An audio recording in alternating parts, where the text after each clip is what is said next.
Bihag na nga ni Idol Raffy Tulfo itong si Benny Lagata na siyang ex-mister ni Jezebel Sagon.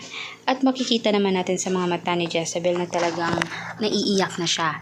Sobrang lungkot ng buhay niya. Tila parang nabuhusan siya ng isang sandamakmak na malamig na tubig. At ito naman si Benny ay nag-e-enjoy talaga na makipagsaya, makipagsalo sa kanyang napiling girlfriend. Ang sama-sama mong klaseng lalaki, ika nga ng nanay mismo ni Jezebel Sagon. Walang bayag. Puro lang talaga siya salita. Yung mga pinapakita niya, halos ang paplastik. Ngayon naman sa kamera, nagmamakaawa. Pero gayon pa man, hindi niya babalikan umano si Jezebel Sagon na sana ay dapat siya ang mismong naging legal na asawa. May anak sila, pero pinagmukha niya itong tanga. Ika ni Idol Raffy Tulfo, walang takas. At hindi niya na talaga pakakawalan pa itong si Benny Lagata. Dahil alam niya sa sarili niya na mismo nga makasarili itong tao at may mali ito. May kaso para dito kahit hindi man sila kasal.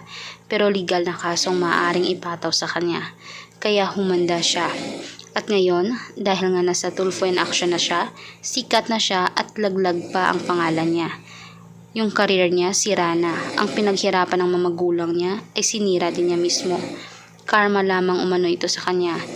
Dahil naman isang duwag at walang bayag na klaseng lalaki ito. Kaya for more public videos guys at updates, please mag-subscribe. I-click na rin ang notification bell para lagi kang updated sa ating future trending videos. Maraming salamat mga Kasmar Theory.